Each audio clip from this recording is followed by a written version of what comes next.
Ei, gente, tô aqui no ar, já com o nosso Culture-se, com um convidado mais do que especial. Pra gente que é da Secretaria de Cultura e Turismo e também para os agentes culturais da nossa cidade, um expert em dança, gente. Esse aqui trabalhou muito com a gente e vai poder dar todo o seu relato, falar um pouquinho da vida dele, que tá aqui também na Secretaria de Cultura, mas se expandiu agora para o mundo. Eu falo de Dixon. Seja bem-vindo, Dixon. Muito obrigado, Ariadne. É um prazer estar aqui com vocês, encontrando amigos. E nesse momento tão especial poder falar um pouco de dança, de cultura, né? A partir desse momento que a gente está vivendo na nossa cidade. Muito obrigado pelo convite. Imagina, primeiramente, para quem não conhece Dixon, fala um pouquinho sobre você, se apresente para as pessoas que não te conhecem, aquelas que conhecem pouco também, para te ver um pouquinho mais. Bom, primeiramente é complexo falar de si mesmo, mas a gente pode dizer um pouco, né? Eu sou uma pessoa da arte, né? Sou um professor também agora, né? Mas tenho uma trajetória aí nas artes cênicas, na dança. Fui estudante do curso de artes cênicas da Universidade Federal de Uberlândia.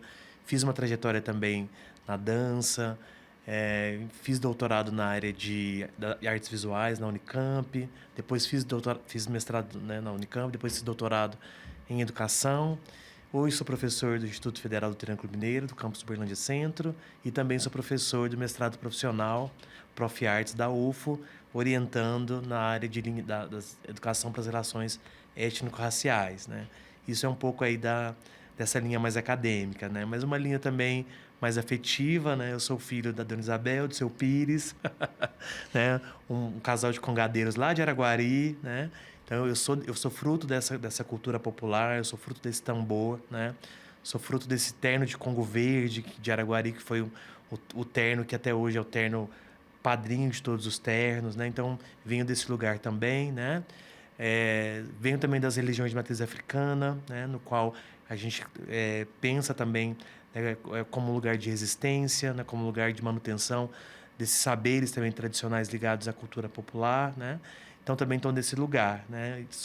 Hoje estou nesse lugar também da docência, mas sou um apaixonado aí por todas as manifestações artísticas, mas o que me encanta mesmo e o que talvez ganhe um pouco mais da minha atenção e o meu olhar são as manifestações populares pretas, né? Eu acho que isso também é um ponto importante. Estamos aí continuando trabalhando, né? Como já tinha te falado, o tempo passando, já estou, né, na minha titularidade enquanto professor. Então, enfim, isso é um pouquinho aí, a gente vai conversando. Sim, sim, um currículo extenso. Você sempre foi uma pessoa muito criativa, né? Uma pessoa ousada. A gente falava, ele é ousado, ele quer fazer. E vamos começar essa conversa do início. Sim. Quando foi que você percebeu que seus olhos brilharam assim para a cultura? Que você sentiu e falou assim, opa, tem alguma coisa que a mais do que a própria vivência, Aham. mas tem alguma coisa que me chama. A Aham. gente não sabe exatamente se é um universo artístico, mas Sim. alguma coisa que chama a gente. Porque é engraçado a gente pensar isso, né? Porque eu acho que a gente já, na verdade, a cultura, a arte é que nos escolhe, né? Então, eu fico pensando na minha trajetória. Eu fui para o Conservatório em Araguari aos 6 anos de idade, fiz toda uma formação em música, assim. Mas eu não me lembro de ter escolhido isso, né? Eu acho que são questões que acabam sendo inerentes da gente mesmo, assim. Eu acho que a arte, ela vai nos escolhendo, né? E, assim, eu acho que cabe a nós seguir esse caminho ou não. Ou eu vejo também que muitas pessoas acabam rejeitando esse caminho, mas em algum momento também acabam seduzidos, né, por essa voz da arte, da cultura. Então, eu acho que é isso. Eu acho que não dá para ter um ponto assim específico, né? Eu acho que um ponto importante foi depois, já adolescente, ter feito a escolha, né, enquanto profissão, de prestar um vestibular para as artes cênicas, né? Eu acho que isso é um ponto importante. E depois também seguir nesse caminho, né, de estar sempre envolvido com a dança. Então, quer dizer, eu dancei a vida inteira enquanto adolescente. Então, eu acho que é um caminho que vai sendo trilhado, meio que inconsciente, né? Meio que ligado pelo afeto também, mas eu acho que tem forças maiores que vão também nos mantendo nesse lugar, né? Acho que tem um pouco disso, assim. E você falou muito bem, a escolha do caminho artístico enquanto formação. É uma das grandes dificuldades, né, dessa escolha. Porque a gente sabe que o campo é um campo que exige da gente muito. E dentro do nosso país, ele ainda tem muito a ser inaugurado em relação à formação, à questão mesmo de renda. Sim.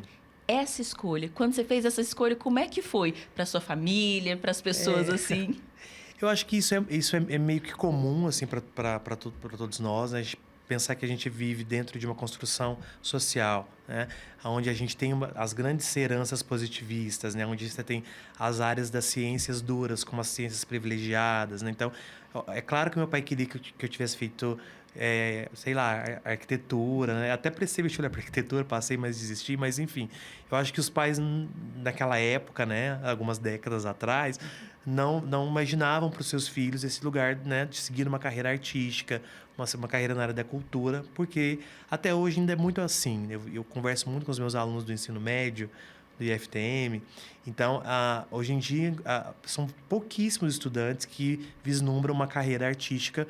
Por quê? Porque há uma demanda externa da sociedade, né, que coloca a arte e a cultura ainda num lugar ainda muito ligado ao entretenimento, né, muito ligado ainda a um lugar marginalizado, né? Então, há muito ainda para se desconstruir desse lugar, né? Eu acho que perceber a arte e a cultura como, além de um campo de saber, também um campo de produção de economia, né? Eu acho que isso é muito importante, mas eu acho que ainda é um caminho que a gente precisa trilhar muito, né? Vencer esses desafios de um pensamento global, neoliberal, né? Onde tem sempre a questão da produção, né? Do resultado da produção, do produto, né? Muito ligado às questões econômicas. Eu acho que isso ainda é um desafio para a arte, né?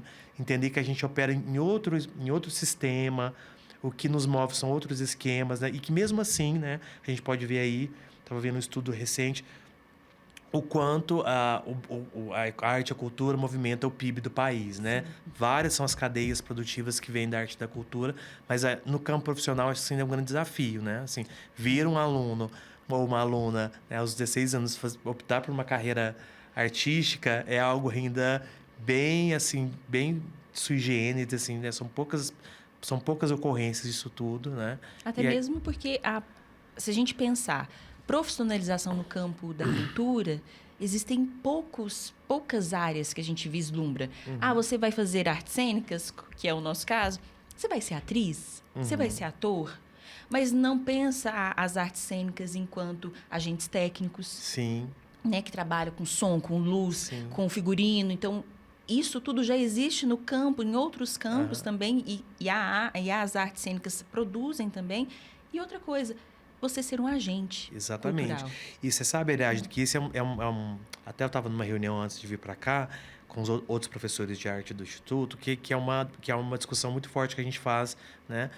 Por que o Instituto Federal a gente ainda não tem um curso técnico formado para capacitação para formação de agentes culturais, né? É uma discussão que a gente já vem fazendo há muito tempo, entendendo o mercado aqui de Uberlândia, Triângulo Mineiro, Alto Paranaíba, né? O quanto há uma demanda, né, de produção, né? Mas a gente tem poucos agentes culturais, né? Que é isso que você está dizendo. São essas pessoas que trabalham ali também nos bastidores, né? Que trabalham na administração, que trabalham aí na operacionalidade do fazer artístico, né? Então, acho que isso é uma questão e a gente vem falando muito sobre isso, né, sobre a importância de talvez a gente ter aqui na região, né, um curso voltado, né, um curso técnico ou um curso tecnólogo, né, nessa ideia de formar agentes culturais, né? Eu acho que isso é importante, eu acho que isso precisa caminhar, né? Porque, por exemplo, nós temos maravilhosos artistas na cidade, mas quem consegue produzir conhecimentos para que eles entrem no mercado? Então, um bailarino, ele entende do seu fazer enquanto corpo, né, em movimento. Sim. Mas quem, por exemplo, produz o espetáculo? Quem, por exemplo, pensa a questão da sua vestimenta, do seu figurino? E muitas vezes a gente faz isso intuitivamente nos nossos processos do fazer, mas os profissionais relacionados a essas áreas específicas, a gente fica sem. Exatamente. Aí fica pegando pessoas que têm, a gente fala muitas vezes, habilidade para aquilo. Ele desenha muito bem, talvez ele desenhe para mim um figurino assim, que eu pensei assim, assado. Mas já existe uma indústria que precisa disso. Pensa o carnaval, pensa todas as manifestações culturais, quadrilha, junina, todos esses precisam de vestimenta. E não temos um figurinista. Não temos uma pessoa que pensa a roupa para a cena, porque muitas vezes podem pensar que a roupa de desfile de moda serve, não serve. A roupa para a cena precisa de uma outra coisa. É uma outra linguagem, né? Eu acho que isso que você está dizendo é muito importante, mas pensar também como esses agentes também são importantes, inclusive para dialogar com as fontes de fomento, né? Isso. Eu acho que capacitar pessoas para estar preparadas para escrita de editais, né? Para buscar recursos em outras instâncias, né? Então, são várias as possibilidades que eu acho que a gente ainda precisa, que tem espaço ainda para que essas pessoas atuem, né? E a gente vê... A própria Secretaria de Cultura, a gente vê a quantidade de editais que estão abertos, né? Eu acho que está alinhado aí com o próprio Ministério da Cultura, né? Com as políticas estaduais também. Então, eu acho que cada vez mais esse campo precisa de pessoas hábeis, né? Para estar se articulando esses editais e, de fato, promovendo, né? A circulação dessas ideias e de fato, produzindo arte e cultura, né?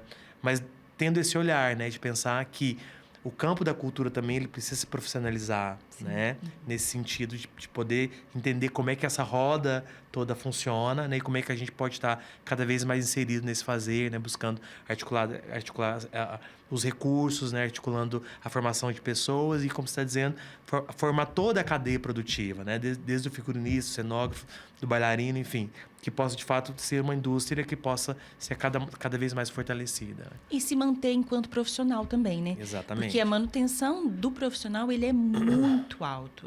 O recurso precisa ser muito alto. Porque pensa, eu tenho uma companhia de dança.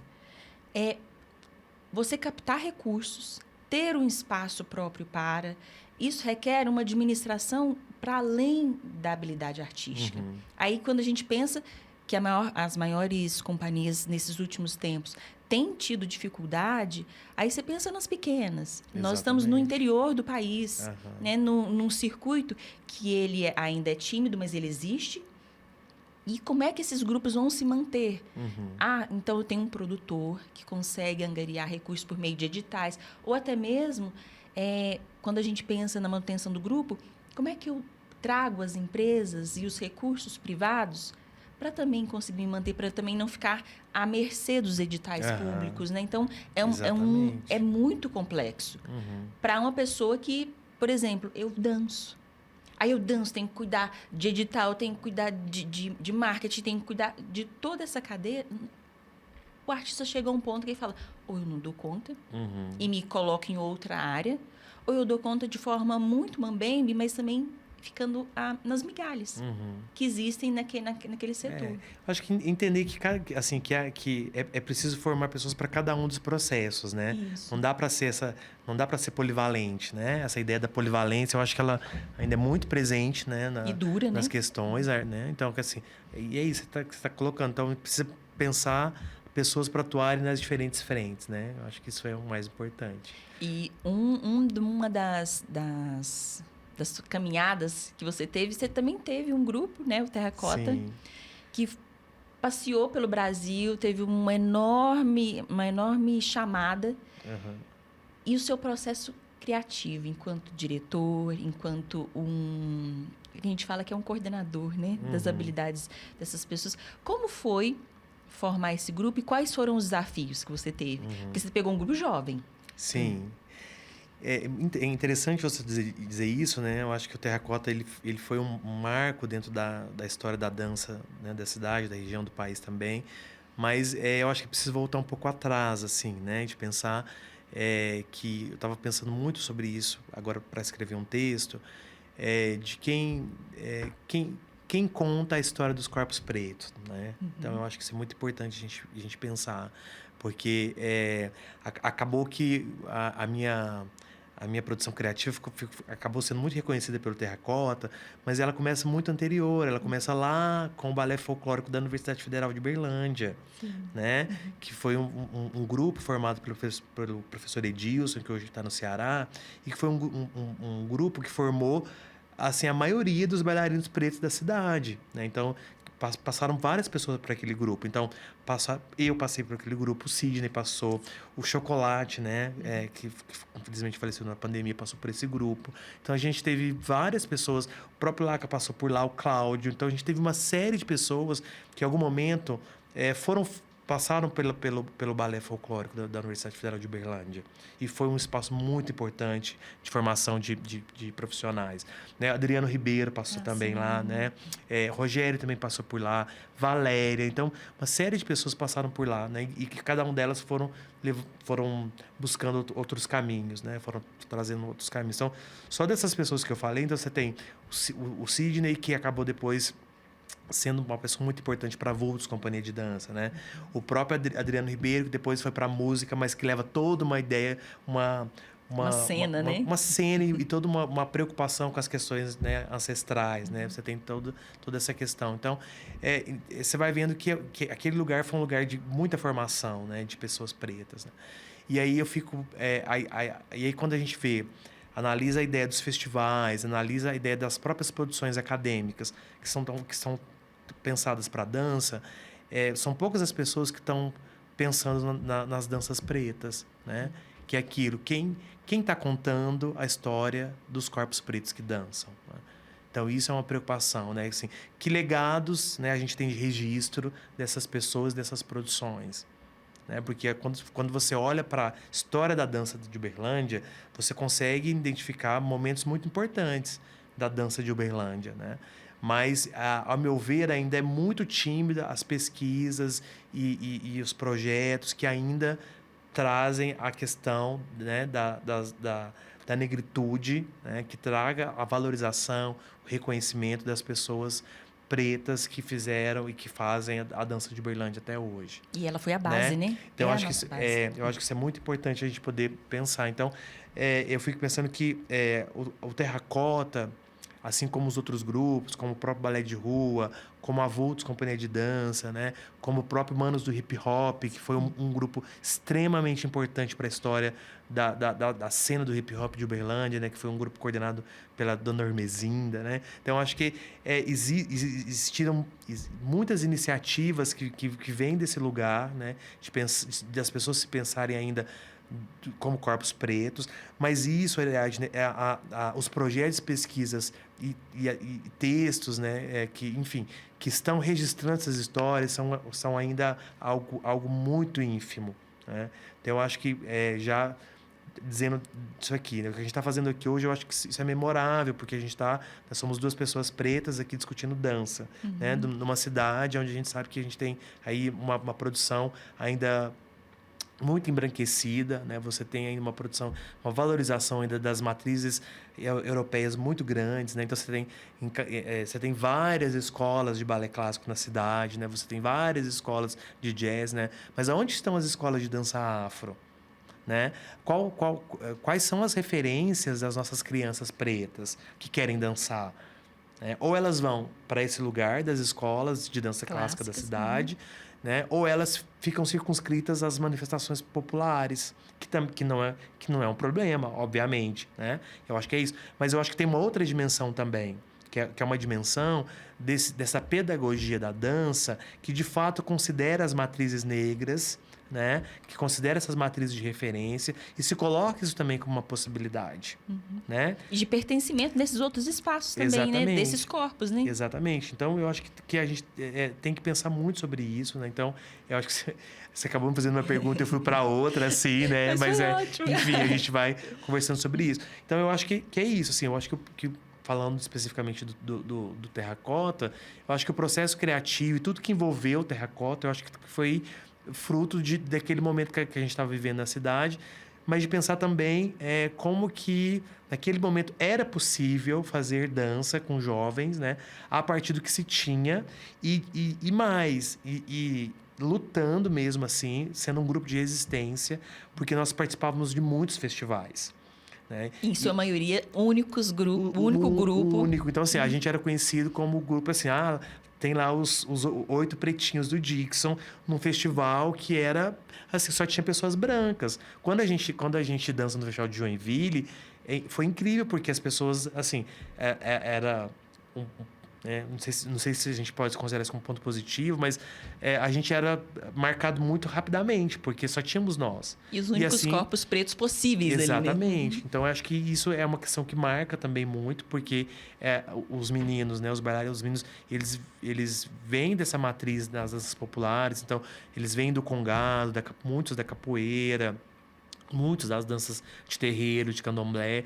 e ali a gente pega essas matrizes de referência e retraduz isso para uma dança cênica, para uma dança de palco, né, que era a proposta do grupo, né? Então, eu acho que isso é um grande desafio ainda para a gente, né? Eu acho que foi um desafio para o Terracota, foi um desafio para o balé de rua, é um desafio para Vultos também, né? Eu acho que é esse lugar. Como que a gente existe, né? A pergunta é, como que a gente existe enquanto um corpo que dança para além das nossas matrizes de referência? Ou seja, as meninas lá do Congado, né, que estão lá segurando o estandarte, que estão na bandeira, que estão lá dançando na frente do terno, fora da festa do Congado, elas estão dançando aonde? Sabe? Então, eu fico muito preocupado com isso. Elas estão dançando aonde? Onde é possível o corpo dela se manifestar, Exatamente. né? Será que é só nesse lugar, que é um lugar, obviamente, de muita legitimação, de muito pertencimento, né? Mas eu acho que elas precisam estar em outros lugares também. Esses corpos precisam estar no Festival de Dança do Triângulo. Entende? Esses corpos precisam estar sendo olhados pela Secretaria de Cultura. Sim. Entende? Esses corpos precisam estar olhados para projetos de extensão da Universidade Federal de Berlândia.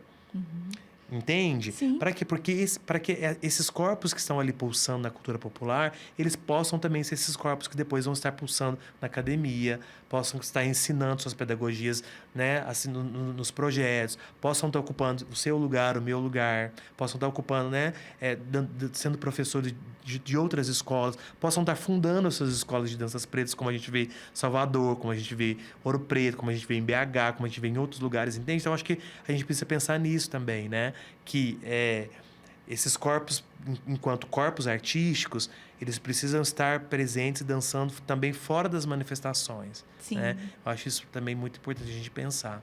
E engraçado que eu falei sobre o terracota, porque a minha visão sobre o terracota é que você amadureceu o suficiente para conseguir colocar isso dentro de uma cena. Então, por isso que eu falei, quando você voltou para poder fazer esse resgate, foi muito interessante, porque na visão, quando via Terracota dançando, eu via que Dixon conseguia elaborar, a partir da vivência dele, uma cena que tinha o seu registro. Por isso que todo mundo falava, nossa, tem muita identidade. Não é uma identidade preta, porque ela é vastíssima. A gente sabe muito pouco ainda sobre isso, até mesmo por causa dessa falta de memória, essa falta de formalização. Mas a sua vivência estava ali e junto com a vivência daqueles corpos. Então, isso trazia um olhar diferente das pessoas. Falava assim, mas espera aí, eu lembro de perguntas do tipo, onde você estudou isso? Aí você falava assim, eu não estudei, eu vivi isso. Então, a pergunta do Terracota, ela chega nesse lugar porque ela legitima o seu conhecimento enquanto corpo, enquanto também vivência. E eu acho que ele não seria diferente se fosse um grupo de música. Acho que você estava naquele momento de amadurecimento que conseguiria trazer isso para a cena. E eu achei muito interessante, muito legal. Sou muito orgulhosa daquele momento. E aí chega o momento de você transpor a cena e chegar na pedagogia. Porque você já consegue formalizar aquela vivência numa pedagogia que hoje eu acho que é uma das mais difíceis, que é a formalidade acadêmica. Sim. Porque você pode sim levar para a cena, mas quando chega o texto escrito, formal, numa concepção eurocêntrica, você fala como caber, como trazer no papel essa coisa de pele. E aí eu chego no Dixon, que vem para a IFTM, vem para a UFO, que agora ele consegue orientar outras pessoas a percorrer esse caminho de vivência até chegar num universo formal e conseguir transmitir seu conhecimento. Então, eu acho muito massa. E aí pensar que esse lugar de produção de conhecimento para nós, pessoas pretas, né? Ele tem que ser olhado também de uma outra forma. Né? Sim. Porque estar na academia também é um desafio de pensar qual que é a base, né, de produção de conhecimento que ainda a gente vem incentivando e vem perpetuando, né? Como que a universidade também é um lugar de muita exclusão, porque a universidade está assentada sobre uma episteme europeia ainda, de muita formalidade, né? Assim, de pensar sempre os resultados das dissertações, das teses, assim, sempre aquele lugar, né? De pensar os capítulos, de pensar o conhecimento partido, né? Em capítulos, em partes, né? E a gente vem de um lugar da cultura popular onde é tudo junto, né? Onde você tem o canto junto com a dança, né? Junto com o batuque, junto com a reza, junto com... Então, é tudo muito junto. Isso não está dividido no nosso corpo, em capítulos, sabe? Então, isso tudo tá... Quando a gente dança, isso tudo vem junto, assim, né? Vem as memórias, né, dos nossos avós, e a gente lembra das pessoas que, né, rezaram com a gente lembra das comidas que a gente comeu das tias, a gente lembra do bastão que a gente levou na cabeça, a gente lembra disso tudo, né? Isso tudo vem muito, né? E quando, agora você falando isso, né? De como é estar na academia. Quando a gente vai para a academia, que a gente tem que fazer esse exercício, né, com os nossos orientandos, de compartimentar isso, a gente percebe que é um desafio muito grande, né? E aí a gente sempre tende a dizer que essas pessoas precisam se adequar ao modelo acadêmico, né? E eu acho que a gente está vivendo um momento que já começou, né? Eu acho que com toda teoria decolonial, né? Com Quinjano, com Walter Minoro, a minha tese de doutorado ela vem nesse sentido de construir uma pedagogia dos corpos pretos a partir desse desmonte, né? Da teoria eurocêntrica, né? A partir da teoria decolonial, mas eu acho que isso ainda demora a acontecer, sabe?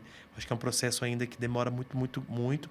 E eu acho que, inclusive, esse processo, que é esse processo às vezes tão endurecido, acaba também afastando essas pessoas, né, do processo, em querer se vislumbrar fazendo um mestrado, um doutorado, né? Porque às vezes tem aquela coisa também de achar que não cabe nesse lugar.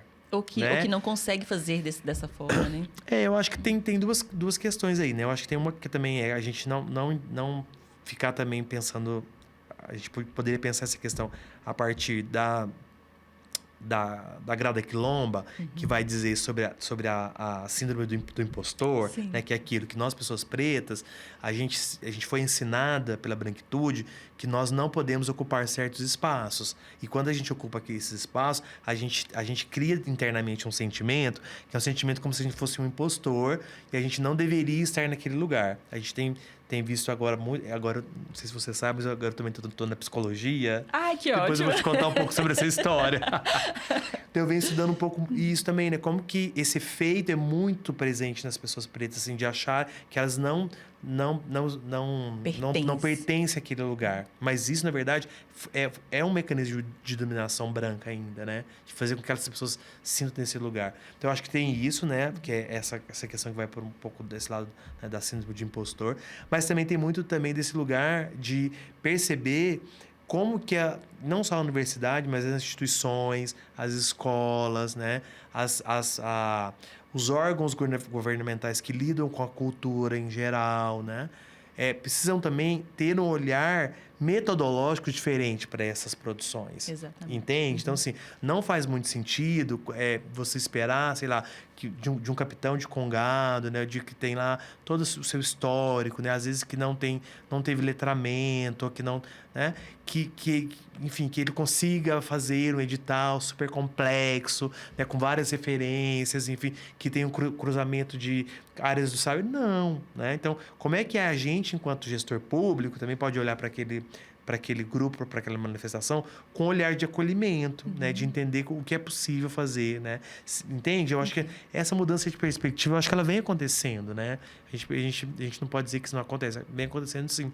Mas eu acho que ela tem que ser mais efetiva, sabe? Para que a gente, de fato, possa fazer uma inclusão mesmo desses corpos, né? Desses fazeres pretos dentro de toda essa cadeia de produção que a gente está falando no início. E é extremamente importante verificar que, para estruturação de uma nova forma de se evidenciar um saber, tem que se reestruturar pessoas. Pensa uma pessoa pós-doc ouvindo que ele tem que se reestruturar para um novo saber de uma nova forma. Eu acho que também há uma dificuldade e também a gente percebe que é complexo, porque uma universidade formada de um jeito, ou uma instituição pública formada de um jeito, não, vocês têm que se readequar a uma comunidade preta. Uhum. O histórico nosso de subjugamento, ele ainda entra nesse lugar, mesmo que inconsciente. Sim, com Então, certeza. as estruturas elas vão se moldando muito devagar para pessoas que tenham vontade e determinação de falar, não, então, peraí, tem uma outra forma? Deixa eu olhar como é que é a sua forma. E deixa eu também pertencer a essa outra forma. Porque legitimar um saber preto é diferente. Porque ele vem com outros códigos e outras formas que a pessoa pode falar, não, isso não é importante ou isso não é legítimo. Porque quem legitima o nosso saber? Exatamente. Eu acho que tem um movimento que vem, né, como a gente viu agora, a UFMG, né, concedendo o título de honoris causa para o Mano Brown. Eu acho que tem... não é um movimento novo, né? A gente já teve isso com a UFBA, né? Que fez isso com a Mãe Stella, né? A UFA agora, né? A UFA também agora tem um movimento importante, fazendo isso com algumas pessoas. Eu acho que o primeiro agora, eu estava ouvindo, eu acho que vai... Acho que foi dado, eu não me lembro o número de menções, mas foi dado. Eu lembro que até na Secretaria de Cultura, a secretária foi ao evento e tinham muitas das nossas referências negras de Uberlândia. Tanto da matriz de religião africana, também tinha de dança, tinha do congado, tinha... também se não me recordo, tinha mais uma área. Mas acho que foram mais ou menos 10 menções a pessoas honoris causas, da capoeira também. Ah, é legal. Então, né, eu acho que é isso, né? Eu acho que a academia, ela amadurece também enquanto instituição, né? E aí entende isso, né? Que esse título de doutor, ele tem que ser oferecido, mas... né? Não para aquela pessoa que fez todo o trâmite, né, acadêmico, mas para aquelas pessoas que de fato detêm um saber, né? Detêm um saber que é um saber significativo para a sua comunidade. Para a né? construção da identidade. Exatamente. Né? E todas as pessoas que a gente falou até agora, como foram pessoas que de fato movimentaram e transformaram as suas realidades, transformaram as realidades onde, né, atuaram. E quando eu falo disso, eu sempre fico lembrando, né? Já falei que uma vez, eu vou falar de novo. Fico pensando a importância que foi a Dona Hermesinda, né? Para aquelas crianças ali do bairro do Laranjeiras, Esperança, né? Daqueles bairros todos que... Então, quantas pessoas aquela mulher formou, né? Além dos seus próprios filhos, né? Quantas pessoas tiveram um lugar de referência, né, de dança, de vida também, né, um lugar de aprendizado ético, né? Eu fico pensando, lembrando das falas dela, o quanto eram falas extremamente éticas, né? Poderosas, extremamente né, poderosas. dentro da comunidade dela. Exatamente. Então, eu acho que é isso, né? Pensar como que essas pessoas precisam ter as suas memórias, né, visibilizadas. O seu legado. Né? Não guardadas, elas precisam ser visibilizadas, precisam ser transformadas, né? Eu acho que tem um pouco sobre isso, né? E aí a gente chega num lugar que a gente falou que a gente não pode ser polivalente, mas somos. Porque também eu tenho uma caminhada na eletrônica e depois venho para as artes cênicas, aí vem para gestão cultural. E aí você falou que tá na psicologia. Meu Deus, você foi caçar algo assim, né? Vou me aprofundar, que até mesmo eu acho interessante, porque para lidar com a temática negra, a gente tem que ter suportes muito maiores muito mais complexos do que das outras áreas. Porque, como você falou, o nosso pertencimento ao nosso local, ele ainda é muito novo. Porque as nossas bases, elas foram arrancadas e a gente estava num lugar que não aceitava a nossa língua, não aceitava a nossa cultura.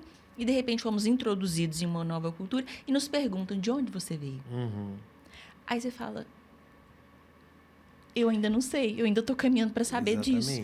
E isso faz a formação do nosso ser, do nosso indivíduo. Aí quando você fala, vou para a psicologia para poder juntar mais os meus conhecimentos, eu acho super viável.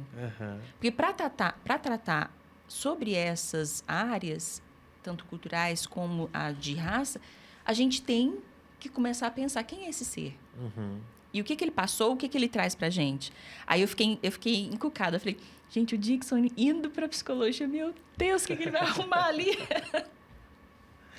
Eu acho que assim, depois do doutorado, em 2019, me veio uma inquietação muito grande, né? Assim, de pensar as questões ligadas, né? As questões afro-raciais como um todo, que já era um objeto de pesquisa que já tinha se desenhado para mim desde da tese de doutorado, mas eu me incomodava muito agora esse lugar, né, dessas múltiplas existências, né? Perceber então como que ainda as estruturas de poder, então elas operam ainda sobre as pessoas pretas no sentido de colocá-las nesse lugar de subalternidade. E aí é importante perceber também, Ariadne, que essas estruturas de poder, quando a gente fala, né, a arte também é uma estrutura de poder. Muito, né? muito forte. E aí muito às vezes a gente não poderosa. pensa nisso. A arte é uma estrutura de poder, assim, né, muito grande, assim. E quem são as pessoas que estão assentadas nesse poder da arte? Assim, quem são as pessoas que estão ditando os caminhos, os processos? Quem são as pessoas que estão fazendo as leis de incentivo? Então, né, quando você olha, você pode perceber que tem uma branquitude ainda que está assentada nesse lugar de poder, né? Então, acho que isso é importante a gente poder perceber também, que a gente precisa também estar ocupando esses lugares, né? Mas aí, de fato, se perceber, né? Então, no meu caso, assim, né? Partindo de mim, se perceber artista, né? Se perceber professor, né? E depois se perceber, de fato, porque essa consciência de ser uma pessoa preta, isso não é dado a priori, sabia? Uhum. Então, isso também é uma construção de identidade, né? Que vai se dando à medida que você vai tendo a oportunidade de estar em contato com outros contextos e que você vai entendendo a necessidade de criar a sua identidade. Então, isso para mim demorou muito também, né? Por mais que eu venha de uma família preta, uma família de congadeiros, eu só fui me entender enquanto uma pessoa preta neste lugar ali no meu mestrado, ali quando eu já tinha uns 30 anos, 35 anos, que eu fui tomando essa consciência do que significava ser um artista preto, né? E como é ser um artista preto em toda essa estrutura embranquecida, né? Quais seriam então as habilidades, quais seriam então os pontos de resistência e de enfrentamento que eu teria que fazer, em todo esse sentido. Então, foi um processo muito complexo, assim, né? Não foi algo muito fácil. Então, depois então, eu fui para a psicologia para poder então pensar essa ideia, né, a partir de uma obra que eu li, fiquei muito impressionado, que foi da Neuza Santos Souza, que a obra é Tornar-se Negro. Então, como que a gente torna-se negro? Porque não é só a cor da pele que vai determinar isso, né? Tornar-se negro é um processo, primeiramente, de se de entendimento mesmo, assim. Relação com o mundo, né? Primeiro se perceber enquanto uma pessoa preta e depois como é que você vai criando mecanismos, né, de dialogar com o mundo, né? Eu acho que isso é importante, né? Então, eu acho que agora, né, tô lá fazendo uma nova graduação. A gente sempre está disposto, né? Eu acho assim, nesse momento agora também, para mim é um grande desafio, né, agora, né, depois dos 40 anos, voltar para uma universidade para poder fazer de novo uma graduação, mas eu acho importante, né, também perceber e estar nesse lugar, porque eu acho que a psicologia me dá muito subsídio para continuar essa pesquisa mesmo, né, das africanidades, de perceber ainda quais foram os atravessamentos e quais são os atravessamentos nesses corpos pretos, né, seja na universidade ou não, seja nas artes ou não, né, então acho que tem vários os campos que a gente pode pensar, mas acho que a psicologia nos ajuda muito a perceber, né, e também de se entender, né, como que a gente vai construindo também uma psicologia preta, né? Então eu também estou muito nesse lugar. Não sei, eu falo para todo mundo que eu não serei psicólogo. É para entendimento do meu eu. Do meu, assim. Mas se eu for atuar em algum momento com o campo da psicologia, eu penso muito em atuar na psicologia social, justamente pensando nesse mesmo processo, contribuir para que outras pessoas pretas também possam fazer esse processo, né? De se entender enquanto pessoa preta e a partir desse entendimento se potencializar frente ao mundo. Eu acho que isso é um grande desafio, né? Eu acho que é isso que eu pretendo fazer agora, daqui para frente. Eu ultimamente fiz uma releitura da Grada também, com a Memórias da Plantação, que ela também tem esse caminho, né? De entrar também dentro da psicologia e ver Sim. esses processos de poder e de presença. Eu fico sempre encantada. Sabe por quê, Dixon? Nós estamos dispostos a nos reformular. Seja no que for preciso, para chegarmos a gente mesmo, assim, para nos encontrar. E eu acho que nesse caminho a gente produz algumas coisas interessantes que a gente olha e fala assim, eu tive coragem de... Como é que foi possível? Eu acho que a gente não coloca esse muro na nossa frente, talvez porque a gente não mensure, principalmente as dificuldades, os desafios que tem nele, e depois porque a gente tem uma vontade enorme, uma fome enorme de vida e de fazer. Então, a gente não se sustenta na comodidade. Então, você falou, fui fazer psicologia, a gente não se sustenta. Mas Ariadne, isso também em certa medida, tem a ver com uma perspectiva que é isso também. Assim, nós, pessoas pretas, né, a gente aprendeu em algum momento da nossa vida, que a gente teria que ser pessoas altamente produtivas. Sim. Não é? Assim, que a gente aprendeu que a gente teria que ser altamente produtiva, que a gente não poderia sair, né? Assim, para ser aceito na sociedade, a gente teria que, sei lá, para ir trabalhar, a gente teria que ir muito mais arrumado. 3 vezes mais. Do que todo mundo, não é? Então, eu acho que a gente também carrega isso como um peso. Venho pensando muito nisso. Assim, então, poxa, por que eu tô fazendo uma nova graduação depois de um doutorado? Sabe? Sim. Porque eu acho que a gente ainda carrega, nós pessoas presas, essa necessidade, né, que nos foi colocada de uma constante autoafirmação, sabe? Constantemente a gente tem que estar se autoafirmando, tem que estar se reconstruindo. Então parece que a gente não descansa, sabe? Assim, parece que a gente não chega nesse lugar do descanso mesmo, né? E eu vejo esse fenômeno acontecendo com várias pessoas, comigo, com você, sabe? Assim, com várias pessoas que ainda a gente traz isso muito forte da nossa geração, sabe? Porque eu acho que a gente ainda viveu isso que foi dos negros primeiros, né? Sim. Nós éramos os primeiros da família a ter uma faculdade, então, né? Ou essa coisa meio do preto único, né? Então, nós somos os únicos pretos em determinados lugares, os únicos pretos que ocuparam, né? Então, eu fico pensando nisso. Eu, quando estive na Secretaria de Cultura também, por muito, né? Eu pensava muito sobre isso. Eu era, né? Sei lá, o único preto que estava ali sentado na mesa de concepção do Festival de Dança do Triângulo por muitos anos. Sim, né? Exatamente. Então, eu acho que isso é importante de pensar. Então, a gente precisa também desconstruir isso, né? Que a gente não precisa dar conta de tudo. A gente não precisa ser suficiente para o mundo, né? Nós podemos também ter o nosso lugar de vulnerabilidade, né? Então, acho que também é um processo que a gente precisa, né, ir desconstruindo também, sabe? De perceber também as nossas fragilidades, de perceber também que a gente pode não dar conta de determinado projeto, né? Enfim, que a gente também pode ser falível. Né? Nós somos, né, falíveis. Mas isso pra gente, para pessoas pretas, parece que foi um lugar também que também nos foi arrancado, né? Assim, nós tínhamos que ser altamente produtivos o tempo todo, dar conta de toda a demanda, né? Então, entregar tudo no prazo, entendeu? Para quê? Para que a gente pudesse ser reconhecido nesse lugar, né, do profissional competente, né, do profissional que é respeitado, né? Então, meu pai falava uma frase que eu acho que ela exemplifica isso tudo que a gente está falando. Ele falava assim, olha, nós que somos pretos, que temos o olho fundo, precisamos começar a chorar mais cedo. Nossa, que lindo. Mas essa frase... Mas é doída. É lindo, mas não é doída. Olha o quanto que tem de sofrimento nessa frase. Ou seja, pra gente dar conta de estar nesse mundo altamente competitivo, a gente precisa começar muito antes o nosso trabalho, né? E aí, quer dizer, a gente precisa estar... o nosso trabalho precisa ser começado, pensado e executado muito antes para que a gente consiga chegar junto com as outras pessoas, né? Eu acho que o caminho que eu acho mais bonito de tudo isso, dessa carga volumosa que vem sobre nossas costas, é que a gente está começando a aprender a fazer isso para a gente. Entendeu? O mundo pede muita coisa, mas agora, pela primeira vez, eu vejo colegas pretos pensando, e eu? Igual você falou, eu não estou indo para fazer mais uma graduação para ser um psicólogo. Eu estou indo ali para me reconhecer ainda mais e me fortalecer ainda mais. Eu acho que é a primeira vez que a gente tem essa oportunidade. Que também, lá em casa, a gente tem uma concepção que é muito interessante.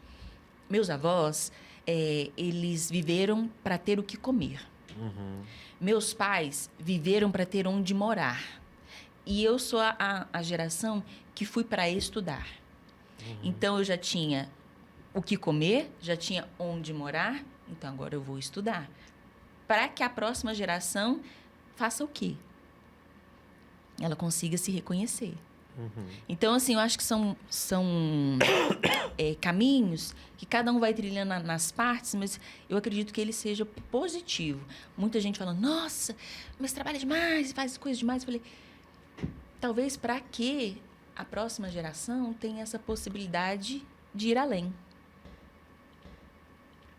Produtiva a nossa conversa, não? Nossa, a gente começou por vários caminhos, né? E eu acho que a gente ia falar sobre dança, acabamos falando sobre vida, né? Acabamos falando sobre quem nós somos, né? Eu acho que isso é importante também. Mas é interessante porque a gente está falando da dança, mas uma dança... Ai, vou ter um ataque de tosse, gente. Não tem problema. É importante esse lugar da dança enquanto um processo também de vida, de pessoas que estão num recorte da sociedade que tem todos esses compartimentos que têm que ser abertos e falados. Porque se a gente fosse falar só de dança por dança, a gente poderia falar sobre o balé, a gente poderia falar sobre... Exatamente. E acho que, para essa conversa, acho que ela é importante ela trazer esse viés de quem somos para essa dança e o que fazemos para essa dança. Exatamente. E eu acho importante pensar isso, né?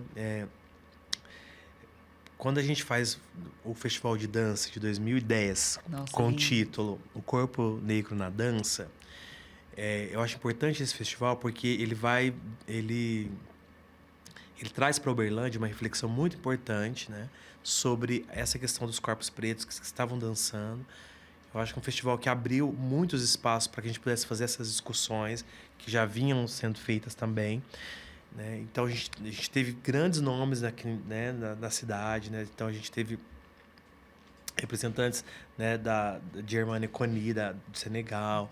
A gente teve Papo Ibrahima, em Uberlândia. A gente teve, né, trabalhos super representativos. A gente teve a companhia de dança Barbô. A gente teve, além de outras. Né? Então, o Festival de Dança do Triângulo, né, de 2010, eu acho que ele é um marco, né?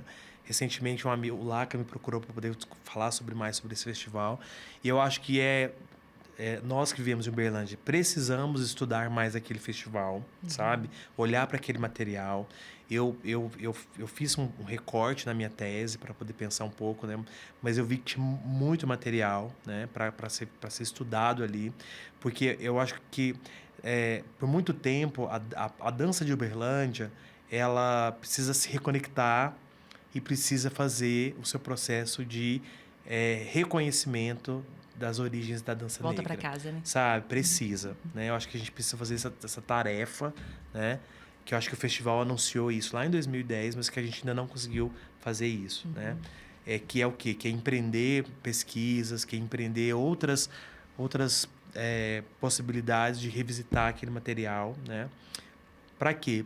Para subsidiar, né, essas novas gerações que estão vindo aí, né? Esses corpos que estão vindo dançantes. Se reconhecer, né? Exatamente. Então, eu acho que isso é muito importante. E fiquei pensando também que aquele festival de 2010, né? E a gente está aí agora, não sei quando que vai ao podcast, mas a gente está aí com o festival de abertura da 31ª edição. Sim. Né? E aí eu fico pensando, quem serão esses corpos, né, que estavam lá, né? Quero ir lá ver. Vamos conferir. Vamos lá ver agora, né, como esses corpos pretos estão dançando nesse festival, né? Eu acho isso importante. E se eles estão, né? Exatamente, né? Eu acho que a gente pensar nisso, né? Então, houve um momento da história do Festival de Dança do Triângulo onde especificamente pudéssemos pensar, mas foi uma edição. Pensando, né? em 31. Em 31, foi uma edição, né? Que teve isso como um recorte temático, né? Então, acho que muito ainda precisa se fazer ainda, né? Se pensar e, sobretudo, de reconhecer mesmo, né? As contribuições, né? Das matrizes de referências negras para o fazer da dança local, né? Acho que isso é fundamental para todos nós que estamos aí pensando arte, né? Estamos aí no processo de produzir arte de alguma maneira, né? A gente não pode desviar esse olhar nunca, né? Das matrizes de referência preta que foram fundamentais para toda a dança de Uberlândia, né? Então, acho que ainda tem algumas forças que tentam operar no sentido de apagar ou diminuir essa importância, né?